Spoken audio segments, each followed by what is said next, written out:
तो hi friend, कैसे हैं आप लोग। आइए शुरू करते हैं मॉडल पेपर सीटेट के। तो यहाँ पे हम बात करेंगे बाल विकास व शिक्षा शास्त्र के प्रश्न, जो कि एग्जाम की दृष्टि से महत्वपूर्ण होने वाले हैं। याद रखिएगा, एग्जाम जो है आप लोगों का बहुत ही नजदीक है। इस आधार पे हम कह सकते हैं कि जितना आप लोग मॉक टेस्ट लगाएंगे, याद रखिएगा, जितना मॉक टेस्ट आप लोग करेंगे उतना ही आप लोगों के लिए उपयोगी होगा। और जितना आप लोग मॉडल पेपर करेंगे, जितना आप लोग मॉडल पेपर करेंगे उतना आप लोगों के लिए सबसे बेहतर होगा कि एग्जाम में आप कितने अच्छे तरीके से प्रश्नों को सॉल्व कर रहे हैं। तो जितना आप लोग मॉक टेस्ट करेंगे, जितना प्रीवियस मॉडल करेंगे, जितना पीवाई के प्रश्न करेंगे, जितना टैग का प्रयोग करेंगे, उतना आप लोगों के लिए उपयोगी होगा। क्योंकि आज के समय में न तो सीटेट आपके अनुरूप प्रश्न बना रहा है, न तो शिक्षक जो पढ़ा रहे हैं उसके अनुरूप। इस आधार पे हम कह सकते हैं कि जितना आप लोग मॉक टेस्ट करेंगे, जितना आप लोग क्या करेंगे, प्रीवियस मॉडल पेपर सॉल्व करेंगे, उतना ही आप लोगों के लिए उपयोगी होगा। तो चलिए शुरू करते हैं पहले प्रश्न से। लेकिन आगे बढ़ने से पहले बता दें, जो लोग नए हैं, अभी तक हमारे चैनल को सब्सक्राइब नहीं किया तो सब्सक्राइब करिए, साथ ही बेल आइकन का बटन दबा लें, ताकि लाइव आने पर या फिर वीडियो अपलोड करने पर आप लोगों के पास एक छोटा सा नोटिफिकेशन पहुंच जाए। तो अपने अपने ग्रुपों में एक बार शेयर कर दीजिए, ताकि अधिक से अधिक लोग हमारे चैनल से जुड़ सकें। तो शेयर कर दीजिए बिना कहे। तो चलिए शुरू करते हैं पहले प्रश्न से। तो पहला प्रश्न हमारा यहाँ पे देखिए क्या करा है। पहला प्रश्न ये करा है कि भाषा के अर्जन एवं विकास के लिए सर्वाधिक संवेदनशील अवधि होती है, कौन सी है। तो पहला हमारा यहाँ पे करा है कि जन्म पूर्व अवधि, दूसरा करा है कि प्रारंभिक बाल्यावस्था, तीसरा करा है कि मध्य बाल्यावस्था, और चौथा करा है कि किशोरावस्था। तो इसका राइट आंसर किसके साथ जाएगा। अगर हम बात करें यहाँ पे जन्म पूर्व अवधि की बात करें, यानी बालक जो है वो क्या है, पैदा ही नहीं हुआ है बालक, और उस पे भाषा अर्जन और विकास की बात की जा रही है, इस आधार पे हम कह सकते हैं ये गलत है। दूसरा करा प्रारंभिक बाल्यावस्था, जब जब बालक प्रारंभिक बाल्यावस्था में अपना अगला क्रम बढ़ाता है, उस समय क्या होता है कि अर्जन की अवधि, यानी बालक जो होता है प्रारंभिक बाल्यावस्था में, बालक बिना किसी रोक टोक के सीखता है। इसलिए हम कह सकते हैं भाषा विकास की सबसे उपयुक्त अवधि जो होती है आपका प्रारंभिक बाल्यावस्था होती है। इसलिए हमारा राइट आंसर जो जाएगा हमारे यहाँ पे किसके साथ जाएगा, दूसरे के साथ जाएगा। चलिए आगे बढ़ते हैं यहाँ पे दूसरे प्रश्न पे। दूसरा प्रश्न देख लेते हैं क्या कह रहा है कि निम्नलिखित में से कौन सी लॉरेंस कोहलबर्ग के द्वारा प्रस्तावित नैतिक विकास की अवस्था है। नैतिक विकास की बात किया है तो बालक जहाँ पे समाज में रहकर उन गतिविधियों को सीखता है, क्या करता है, सीखता है, वही क्या होता है, नैतिक होता है। यानी समाज के बनाए हुए नियमों के आधार पर चलना, यही नैतिक विकास की अवस्था होती है। तो यहाँ पे पहला करा है कि सुषुप्त अवस्था, दूसरा करा सामाजिक अनुबंधन अभिन्यास, और तीसरा करा है कि मूर्त संक्रियात्मक अवस्था। मूर्त संक्रियात्मक अवस्था जो जाएगा आपका जीन पियाजे से जाएगा। उद्योग बनाम अधीनस्थ अवस्था, तो ये तो होगा नहीं। यहाँ पे लॉरेंस कोहलबर्ग का जो है नैतिक विकास है। नैतिक विकास जो होता है आपको पहले ही बता दिए हैं हम कि ये जो होता है समाज के द्वारा बनाए गए नियमों पर आधारित होता है। तो राइट आंसर जो जाएगा हमारे यहाँ पे दूसरे के साथ जाएगा, सामाजिक अनुबंधन अभिविन्यास। तो राइट आंसर जितने लोगों का आया है दूसरा एकदम करेक्ट होगा। आगे बढ़ते हैं यहाँ पे तीसरे प्रश्न पे। तीसरा प्रश्न देख लेते हैं क्या करा। तीसरा प्रश्न हमारा ये करा है कि कक्षा में परिचर्चा के दौरान एक शिक्षक प्राय लड़कियों की तुलना लड़कों पर अधिक ध्यान देता है, यह किसका उदाहरण है। पहला करा है जेंडर पक्षपात का, दूसरा करा है कि जेंडर की पहचान नहीं कर रहा है, इस आधार पर हम कह सकते हैं ये ऑप्शन आपका गलत है। तीसरा करा है जेंडर संबद्धता, जेंडर से संबंधित है, नहीं, जेंडर समरूपता, ये भी ऑप्शन गलत है। आपका राइट आंसर जो जाएगा यहाँ पे हमारा पहले के साथ जाएगा, जेंडर की पक्षपात कर रहा है। कि क्योंकि वहां पे समान, देखिए विद्यालय में कोई भी बालक हो, किसी भी जाति धर्म में किसी भी एंगल से आता हो, याद रखिएगा शिक्षक का कर्तव्य होता है कि वो क्या करे, अपनी दृष्टिकोण है, अपना जो ज्ञान है वो बराबर सभी पे क्या करे, बांटे। तो राइट आंसर जो जाएगा हमारे यहाँ पे तीसरे का पहले के साथ जाएगा। आगे बढ़ते हैं यहाँ पे दूसरे चौथे प्रश्न पे। चौथा प्रश्न हमारे यहाँ पे देखिए क्या करा है। चौथा प्रश्न ये करा है कि बच्चों में जेंडर रूढ़िवादिता एवं जेंडर भूमिकाओं अनुरूपता को कम करने के लिए निम्नलिखित में से कौन सी पद्धति प्रभावशाली होगी। कह रहा है कि जेंडर जो रूढ़िवादिता है उसे कम करने के लिए कौन सा यहाँ पे ऑप्शन है जो सबसे उपयुक्त है। तो याद रखिएगा, आपको जेंडर से आप लोगों को प्रश्न जो आएगा यहाँ पे 3 नंबर के आएंगे, 3 नंबर के एकदम आएंगे करेक्ट।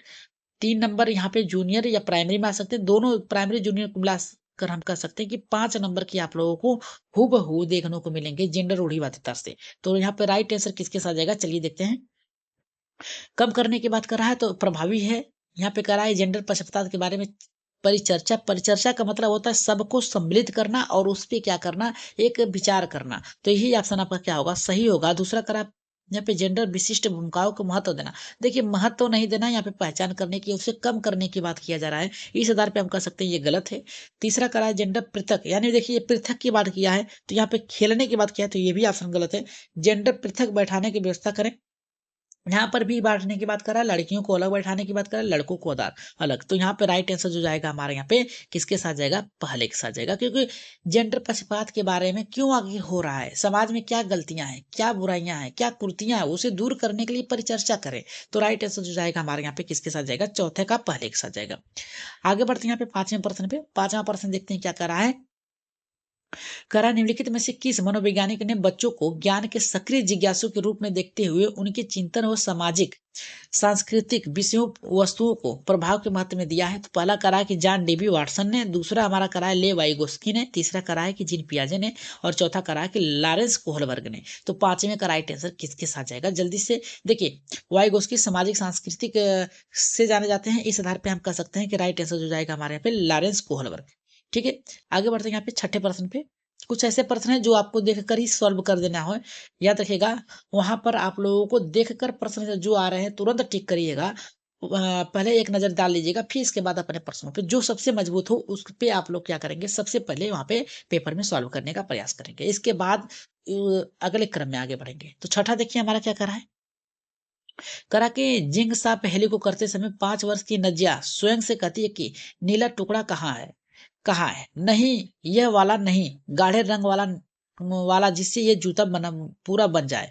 इस प्रकार की करा कि इस प्रकार की वार्ता को वायुगोष्ठी किस तरह से संबोधित करते हैं। पहले करा है व्यक्तिगत वार्ता, दूसरा करा है कि जोर से बोलना, तीसरा करा है पाठ एवं ढांचा, चौथा करा है कि आत्म केंद्रित वार्ता। तो छठे का राइट आंसर यहाँ पे किसके साथ जाएगा। देखिए यहाँ पे कह रही है कि लड़की जो है जिंगसा पहली को यहाँ पे क्या कर रही है, 5 वर्ष की है, नवजिया है, जो स्वयं से कहती है यानी खुद से कहती है, तो खुद से कहती है। तो ये जो जाएगा आपका व्यक्तिगत वार्ता के साथ जाएगा। यहाँ पे आत्म केंद्रित वार्ता नहीं होगा, पाठ या ढांचा नहीं होगा। पाठ या ढांचा का निर्माण करना होता है जहाँ पे उसके क्या है, कर्मों का। यहाँ पे क्या किया जाता है, जब बालक किसी कार्य को करता है और रुक जाता है, वहां पे सहारा देना होता है, या फिर उसे क्या कर सकता है, बताना होता है। तो यहाँ पे जोर देकर बोलना नहीं है, राइट आंसर जो जाएगा यहाँ पे व्यक्तिगत वार्ता, यानी खुद से वार्ता कर रही है और खुद से उस नीले टुकड़े को पहचान रही है। तो राइट आंसर जो जाएगा हमारे यहाँ पे पहले के साथ जाएगा, चौथा हमारा नहीं होगा। आगे बढ़ते हैं यहाँ पे सातवें प्रश्न पे। सातवां प्रश्न देखते हैं क्या करा है। बच्चों को संकेत देना तथा आवश्यकता पड़ने पर सहयोग प्रदान करना निम्नलिखित में से किसका उदाहरण है। पहला करा है हमारा प्रबलन, दूसरा करा है कि अनुबंधन, तीसरा करा है कि मॉडलिंग, चौथा करा है कि पाठ एवं ढांचा। तो राइट आंसर यहाँ पे हमारा किसके साथ जाएगा, सातवें का। जल्दी से कनेक्ट करिए, जल्दी से इसका राइट आंसर दीजिए। देखिए इसका राइट आंसर जो जाएगा पाड़ एवं ढांचा के साथ जाएगा। चलिए आगे बढ़ते हैं यहाँ पे नेक्स्ट प्रश्न पे। नेक्स्ट प्रश्न हमारा यहाँ पे कर रहा है क्या, नेक्स्ट प्रश्न कर रहा है निम्नलिखित व्यवहारों में से कौन से जीन पियाजे के द्वारा प्रस्तावित मूर्त संक्रियात्मक अवस्था को विशेषित करता है। तो याद रखिएगा यहाँ पे राइट आंसर यहाँ पे किसके साथ जाएगा, जल्दी से कमेंट करिए इसका। जी जल्दी से राइट आंसर इसका बताइए, आठवें का।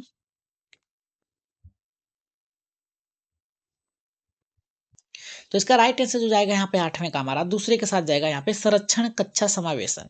तो राइट आंसर जितने लोगों का आया है यहाँ पे संरक्षण कक्षा समावेशन, क्योंकि यहाँ पे करा जिन पियाजे के द्वारा प्रस्तावित मूर्त संक्रियात्मक अवस्था। मूर्त संक्रियात्मक अवस्था का मतलब होता है बालक जहाँ पे तर्क कर सकता है। मूर्त की बात कर दिया जाए तो बालक तर्क कर सकता है, यहाँ पे संज्ञानात्मक विकास कर सकता है। ठीक है, तो राइट आंसर जो जाएगा हमारे यहाँ पे दूसरे के साथ जाएगा। आगे बढ़ते हैं यहाँ पे 9वें प्रश्न पे। करा के बच्चों के संज्ञानात्मक विकास के संदर्भ में निम्नलिखित में से कौन सी जीन पियाजे की संरचना है। पहला करा कि स्कीमा, दूसरा करा कि अवलोकन, तीसरा करा अनुबंधन, चौथा करा है प्रबलन। तो राइट आंसर यहाँ पे किसके साथ जाएगा, 9वें का। जल्दी से कमेंट कर दीजिए। तो जीन पियाजे से पूछा तो जीन पियाजे से जाएगा हमारे यहाँ पे स्कीमा।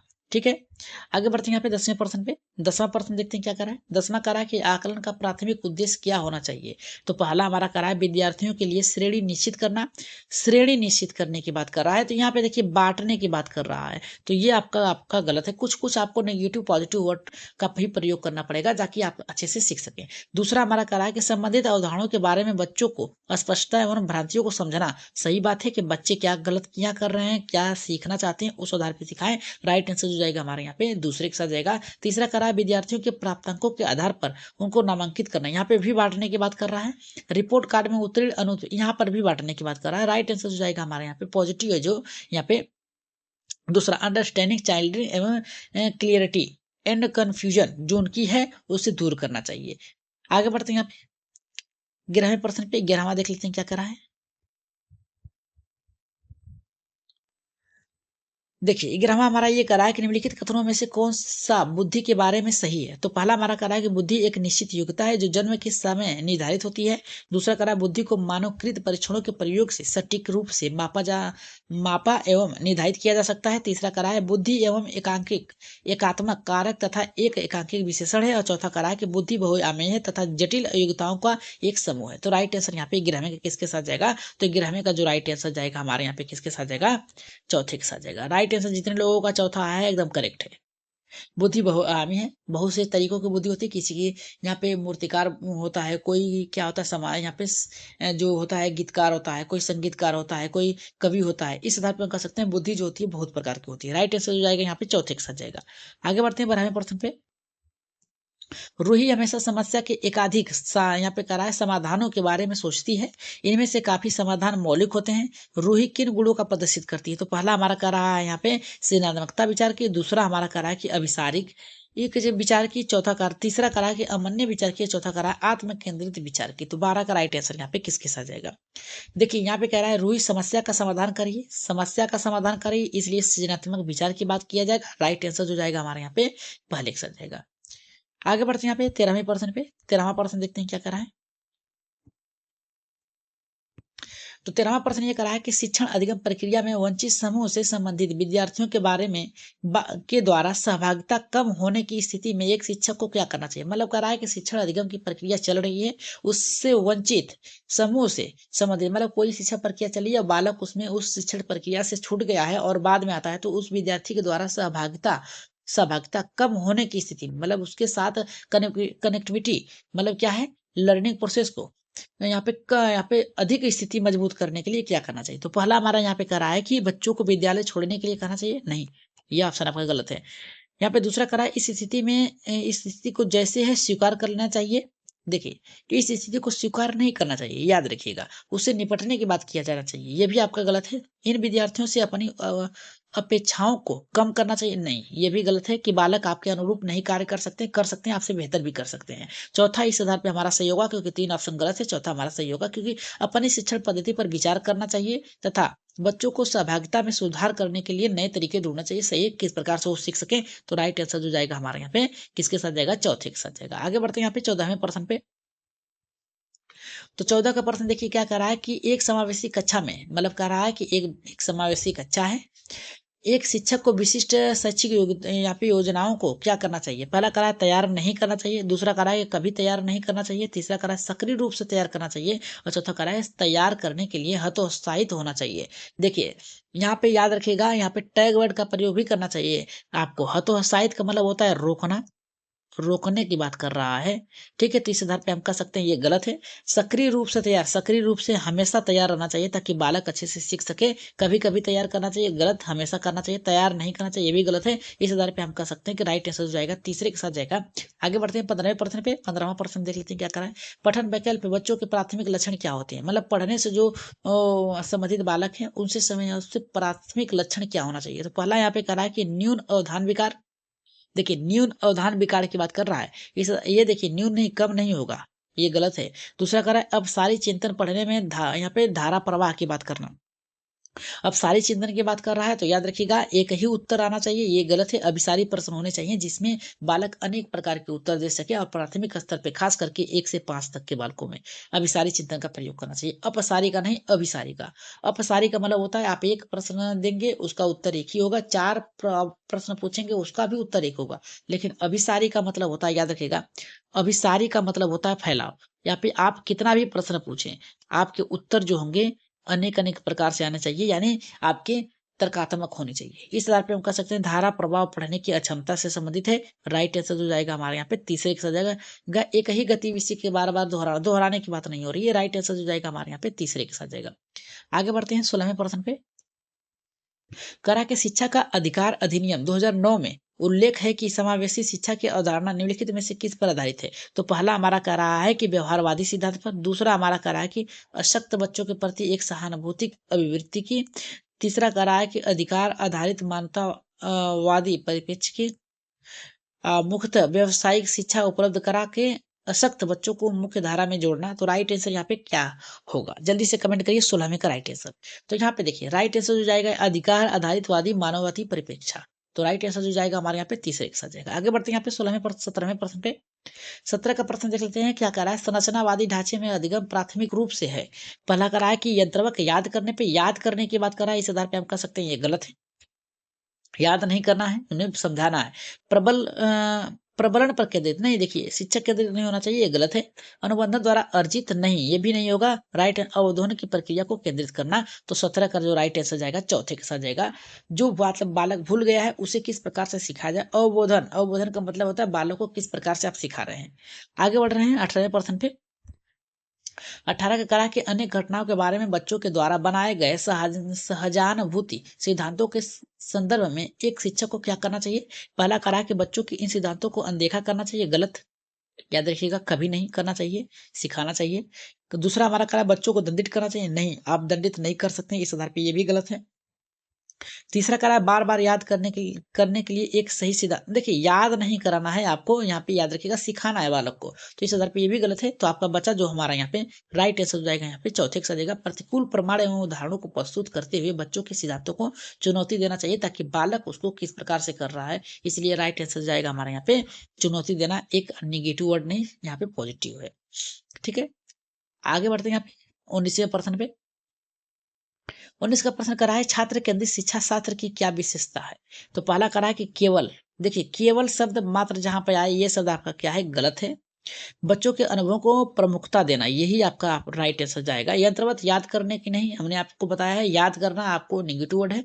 योग्यता के आधार पे, योग्यता के आधार पे नहीं, बालक के यहाँ पे क्या कर सकते हैं? सोच के आधार पे, सृजनात्मकता के आधार पे बालक को क्या करना चाहिए? नामित करना चाहिए, न कि योग्यता के आधार पे नामित वर्गीकृत करना है, बांटने की बात कर रहा है। तो राइट आंसर जो जाएगा हमारे यहाँ पे दूसरे के साथ जाएगा। आगे बढ़ते हैं यहाँ पे 20वें प्रश्न पे। 20वां प्रश्न करा है संवेग एवं संज्ञान एक दूसरे से डैश है। पहला करा है कि पूर्णतः अलग है, करा स्वतंत्र है, सन्निहित है, चौथा करा है कि संबंधित नहीं है। तो राइट आंसर यहाँ पे 20वें का किसके साथ जाएगा? तो सन्निहित है, समान है। ठीक है, राइट आंसर जो जाएगा हमारे यहाँ पे किसके साथ जाएगा? यहाँ पे तीसरे के साथ जाएगा। 21वें प्रश्न पे आगे बढ़ते हैं। 21वां बहुत ही अच्छा प्रश्न है, करा कि संरचनावादी सिद्धांतों के अनुसार अधिगम के बारे में निम्नलिखित में से कथनों में से कौन सा सही है? तो पहला हमारा करा है अधिगम यहाँ पे करा है पुनरुत्पादन एवं स्मरण की प्रक्रिया है। दूसरा करा है कि अधिगम यंत्रवत याद करने की प्रक्रिया है। और तीसरा करा है कि अधिगम आवृत्तियम संबंध के द्वारा व्यवहारों का अनुबंधन है। चौथा करा है कि अधिगम सक्रिय नियोजन के द्वारा ज्ञान की संरचना की प्रक्रिया है। तो राइट आंसर यहाँ पे 21वां किसके साथ जाएगा? तो याद रखिएगा संरचनावादी सिद्धांतों के अनुसार अधिगम के बारे में जो कथन है वो आपका जाएगा यहाँ पे किसके साथ जाएगा? यहाँ पे चौथे के साथ जाएगा। अधिगम सक्रिय, सक्रिय का मतलब होता है दोनों समान रूप से सीख सके, नियोजन यानी निर्माण कर सके ज्ञान का, संरचना का प्रक्रिया है। तो राइट आंसर जो जाएगा हमारे यहाँ पे किसके साथ जाएगा? यहाँ पे चौथे के साथ जाएगा। आगे बढ़ते हैं 22वें प्रश्न पे। बहुत ही बेहतर प्रश्न है आज का।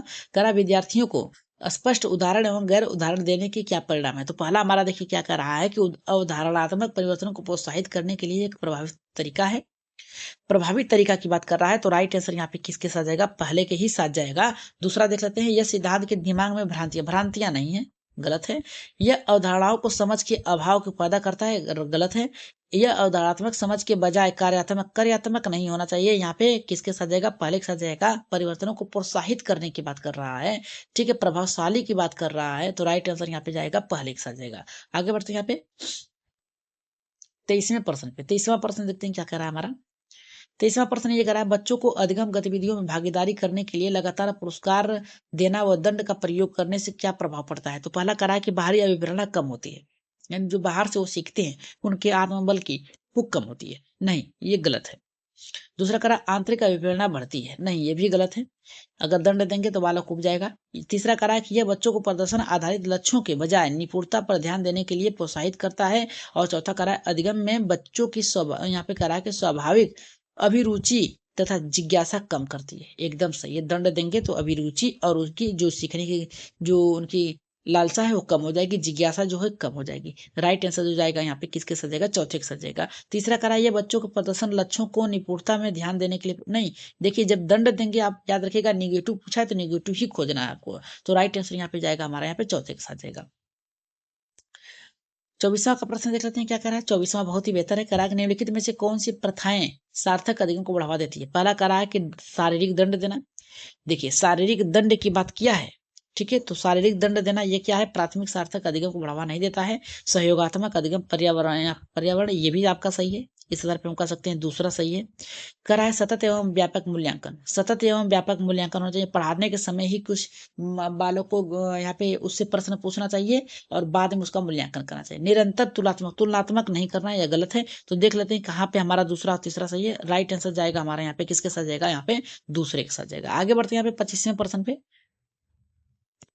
25वां का प्रश्न क्या कर रहा है कि शिक्षक बच्चों की जटिल अवधारणाओं की समझ को किस प्रकार सहज कर सकता है। तो पहला हमारा यहाँ पे कह रहा है कि एक व्याख्यान देकर। दूसरा करा है प्रतियोगात्मक अवसरों की व्यवस्था करके। तीसरा करा है कि बार बार यांत्रिक अभ्यास के द्वारा। देखिए यांत्रिक या याद करने की बात कर रहा है, तो हम याद करने को तो आपको नहीं करेंगे, याद रखिएगा ये गलत है। अन्वेषण परिचर्चा के लिए अवसर उपलब्ध कराना, यही आपका ऑप्शन जो जाएगा यहाँ पे करेक्ट होगा। तो राइट आंसर जो जाएगा यहाँ पे चौथे के साथ जाएगा। आगे बढ़ते हैं 26वें प्रश्न पे। 26 का प्रश्न देखिए क्या कर रहा है, बहुत ही बेहतर प्रश्न है। 26 का देख लेते हैं क्या करा एक प्राथमिक विद्यालय में अध्यापिका बच्चों को एक प्रभावी समस्या समाधानकर्ता बनाने के लिए किस प्रकार के प्रोत्साहित कर सकती है। तो दूसरा पहला करा है कि प्रत्येक छोटे कार्य के लिए भौतिक पुरस्कार देना, ये आपका ऑप्शन क्या है, गलत है। दूसरा करा है केवल, केवल शब्द दिया है, ये भी ऑप्शन गलत है। बल देने की बात कर रहा है, तो ये भी गलत है। तीसरा करा है गलत उत्तरों को अस्वीकार करके एवं दंडित करें। दंडित नहीं कर सकते हैं, ये भी ऑप्शन आपके क्या है, गलत है। ठीक है, तो राइट आंसर यहाँ पे बचा हमारा किसके साथ, यहाँ पे चौथे के साथ जाएगा, क्योंकि बच्चों को सहनता पूर्वक अनुमान लगाने के लिए, यानी सोच करने के लिए, प्रोत्साहित करने के लिए तथा उसकी अवधारणाओं को मंथन करने के लिए करना चाहिए। तो इस दर पे हम कह सकते हैं राइट आंसर जो जाएगा हमारे यहाँ पे किसके साथ जाएगा, चौथे के साथ जाएगा। आगे बढ़ते हैं 27वें प्रश्न पे। 27 का प्रश्न करा निम्नलिखित अवधि में से किस में शारीरिक वृद्धि एवं विकास तीव्र गति से घटित होता है। तो पहला करा शैशवावस्था एवं प्रारंभिक बाल्यावस्था। 27 का देखिए करा है। दूसरा का प्रारंभिक बाल्यावस्था एवं मध्य बाल्यावस्था, नहीं करा। तीसरा की मध्य बाल्यावस्था किशोरावस्था में तो कम हो जाता है। चौथा करा है किशोरावस्था एवं वयस्का में, ये भी इसमें कम है। राइट आंसर जो जाएगा शैशवावस्था एवं बाल्यावस्था के साथ जाएगा। राइट आंसर जो होगा हमारे यहाँ पे पहला होगा। आगे बढ़ते हैं यहाँ पे 28वें प्रश्न पे। 28 का प्रश्न करा निम्नलिखित में से कौन सा विकास का सिद्धांत नहीं है। नहीं की बात क्या है, याद रखिएगा पहला करा विकास जीवन पर्यंत चल होता रहता है, एकदम सही है, ठीक है। दूसरा करा विकास परिवर्तन है, परिवर्तनशील है, एकदम सही है। विकास आनुवंशिकता पर्यावरण दोनों के द्वारा प्रभावित होता है, एकदम सही है। विकास सार्वभौमिक तथा सांस्कृतिक संदर्भ में प्रभावित नहीं होता है, होता है। राइट आंसर जो जाएगा हमारे यहाँ पे किसके साथ जाएगा, चौथे के साथ जाएगा। निगेटिव पूछा तो निगेटिव ही खोजना है आपको। 29वें प्रश्न पे देख लेते हैं क्या कह रहा है, व्यक्तित्व भिन्नताओं का प्राथमिक कारण क्या है। पहला कह रहा है कि लोगों के द्वारा माता पिता से प्राप्त आनुवंशिक संकेत पद्धति कोड, नहीं ये आपका गलत है। दूसरा करा कि जन्मजात विशेषताएं, नहीं। यहाँ पे कहा है कि व्यक्तिगत भिन्नताओं की बात कर रहा है, तो पर्यावरणीय प्रभाव, नहीं। आनुवंशिकता पर्यावरण के बीच में जटिल पारिस्थितिक क्रियाओं के द्वारा होता है। राइट आंसर जो जाएगा यहाँ पे हमारा 29 का चौथे के साथ जाएगा। चलिए आगे बढ़ते हैं। आज की क्लास का लास्ट प्रश्न है, इसके बाद हम लोग अगली क्लास में अगला प्रश्न देखेंगे। 30वां हमारा कह रहा है कि निम्नलिखित में से कौन सा द्वितीयक समाजीकरण एजेंसी का उदाहरण है। पहला कह रहा है परिवार एवं आसपास पास पड़ोस। दूसरा कह रहा है परिवार एवं मीडिया। तीसरा कह रहा है कि विद्यालय एवं मीडिया। चौथा कह रहा है हमारा यहाँ पे मीडिया एवं पास पड़ोस। तो इसका राइट आंसर आप लोग कहाँ देंगे, कमेंट बॉक्स में देंगे, ये आप लोगों के लिए छोड़ा जा रहा है। कमेंट बॉक्स में इसका उत्तर आप लोग देंगे और ईमानदारी से बताएंगे कि आज आप लोगों ने 30 में से 30 प्रश्न किए हैं, या फिर यहाँ पे 30 में से आप लोग यहाँ पे 25 प्रश्न किए हैं, जितना भी किए हैं, या फिर 20 प्रश्न किए हैं। तो आप लोग कमेंट बॉक्स में इसका उत्तर जरूर दीजिएगा। और आज की क्लास आप लोगों को कैसी लगी, एक बार कमेंट बॉक्स में राय सुझाव मत जरूर दीजिएगा। तो आज के लिए इतना ही, धन्यवाद। अगली क्लास में जल्दी मुलाकात होगी। याद रखिएगा हर एक प्रश्न बहुत ही बेहतर है, तो ज्यादा से ज्यादा आप लोग क्या करिए, मॉक टेस्ट देने का प्रयोग करिए। मॉक टेस्ट या फिर मॉडल पेपर सॉल्व करिए।